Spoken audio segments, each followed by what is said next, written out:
आज भगवत गीता के 12वें अध्याय यानी भक्ति योग की गहराइयों में उतरते हैं। अक्सर कहा जाता है कि ये ईश्वर से जुड़ने का सबसे सीधा, सबसे सरल रास्ता है। आइए समझते हैं कि ऐसा क्यों है। जानते हैं, ये पूरा का पूरा अध्याय बस एक सवाल से खुलता है। एक बहुत ही शक्तिशाली सवाल जो अर्जुन ने पूछा था, और ये वो सवाल है जो आज भी बहुत से लोगों के मन में आता है। यही हमारी आज की पूरी चर्चा का आधार बनने वाला है। तो अर्जुन की असली दुविधा क्या थी? वो दरअसल ये पूछ रहे थे कि ईश्वर की उपासना का सही तरीका क्या है। क्या किसी एक रूप पर ध्यान लगाना बेहतर है, या फिर उस निराकार, उस यूनिवर्सल एनर्जी की तरफ जाना बेहतर है? अब कृष्ण के जवाब पर आने से पहले ये समझना जरूरी है कि आखिर ये भक्ति योग है क्या। देखिए, ये कोई तर्क या नियमों का रास्ता नहीं है। ये तो सीधा दिल का रास्ता है, प्रेम, विश्वास और समर्पण का। ईश्वर के साथ एक पर्सनल कनेक्शन बनाने का एक तरीका। तो अर्जुन के इस बड़े सवाल का कृष्ण जवाब कैसे देते हैं? बहुत ही दिलचस्प तरीके से।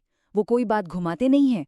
उनका जवाब एकदम सीधा है, बिल्कुल टू द पॉइंट, जो हमें दो अलग अलग आध्यात्मिक रास्तों के बारे में बताता है। कृष्ण कहते हैं कि दोनों ही रास्ते सही हैं। जो निराकार यानी ब्रह्म की उपासना करते हैं, वो भी अंत में मुझ तक ही पहुंचते हैं। लेकिन वो एक बात बिल्कुल साफ कर देते हैं, अपने मन को मेरे साकार रूप पर लगाना श्रेष्ठ है और ज्यादा आसान भी। अच्छा, तो ये निराकार वाला रास्ता मुश्किल क्यों है? कृष्ण इसका बड़ा ही प्रैक्टिकल जवाब देते हैं। वो कहते हैं कि हम देहधारी जीव हैं, मतलब हमारे पास शरीर है, मन है। हमारा मन नेचुरली किसी ठोस चीज को पकड़ना चाहता है, एक चेहरा, एक रूप, कोई विचार। तो किसी ऐसी शक्ति पर ध्यान लगाना जिसका कोई रूप, रंग, गुण ही नहीं, वो हमारे लिए थोड़ा चैलेंजिंग हो जाता है। और यहीं पर भक्ति के रास्ते का सबसे बड़ा फायदा सामने आता है। कृष्ण एक बहुत बड़ा भरोसा दिलाते हैं। वो कहते हैं, जो अपना मन मुझ में लगाकर पूरी तरह से समर्पित हो जाते हैं, उन्हें मैं खुद इस भव सागर से, मतलब जीवन मृत्यु के इस चक्कर से बहुत जल्दी पार लगा देता हूँ। लेकिन सोचिए, अगर किसी के लिए ये पूरा समर्पण भी मुश्किल हो तो? कृष्ण यही नहीं रुकते। वो आगे एक बहुत ही practical, step by step guide देते हैं, और इससे पता चलता है कि ये रास्ता कितना फ्लेक्सिबल और कंपैशनेट है। ये भक्ति की एक सीढ़ी जैसी है। कृष्ण एक के बाद एक ऑप्शंस देते हैं। वो कहते हैं, ठीक है, अपना मन और अपनी बुद्धि मुझ पर लगाओ। अगर ये नहीं कर सकते तो अभ्यास के जरिए प्रैक्टिस करके मुझ तक पहुंचने की कोशिश करो। अगर ये भी मुश्किल लगता है तो अपने सारे काम मेरे लिए करो, मुझे डेडिकेट कर दो। और सुनो, अगर ये भी ना हो पाए तो बस अपने कर्मों के फल का त्याग कर दो। मतलब हर किसी के लिए एक स्टार्टिंग पॉइंट है।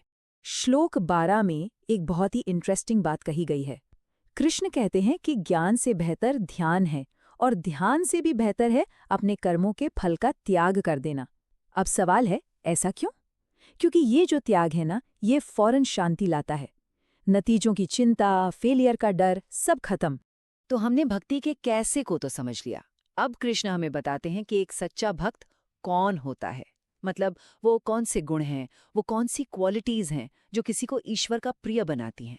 एक सच्चे भक्त की सबसे पहली पहचान है, वो किसी से द्वेष नहीं करता, किसी से नफरत नहीं करता, बल्कि वो तो हर किसी का मित्र है, सबके प्रति दया का भाव रखता है। दुनिया के साथ उसके रिश्ते की नींव यही है।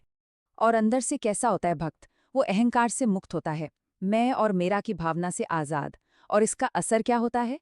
एक गहरी शांति।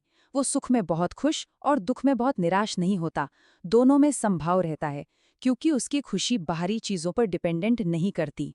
श्लोक 16 इस तस्वीर को और भी गहरा कर देता है। भक्त अंदर और बाहर दोनों तरफ से शुद्ध होता है। दुनिया की इच्छाएं उसे परेशान नहीं करती, और वो हर हाल में शांत रहता है। ये असल में एक गहरी कंटेंट वाली अवस्था है। ये जो संभाव या एक्विनिमिटी का आइडिया है ना, ये यहाँ और भी खुलकर सामने आता है। चाहे कोई दोस्त हो या दुश्मन, सम्मान मिले या अपमान, सर्दी हो या गर्मी, भक्त एकदम स्थिर रहता है। वो इन सब डुअलिटीज, इन जोड़ों से ऊपर उठ चुका होता है। और अब हम इस चैप्टर के बिल्कुल क्लाइमैक्स पर पहुंचते हैं। कृष्ण ने रास्ता दिखा दिया, भक्त के गुण भी बता दिए। अब वो उस आखिरी सवाल का जवाब देते हैं कि आखिर ईश्वर को सबसे प्रिय कौन है। आखिरी श्लोक में जो निष्कर्ष है वो बहुत ही पावरफुल है। कृष्ण कहते हैं कि जो लोग पूरे विश्वास के साथ भक्ति के इस अमर धर्म पर चलते हैं, वो मुझे अत्यंत प्रिय हैं।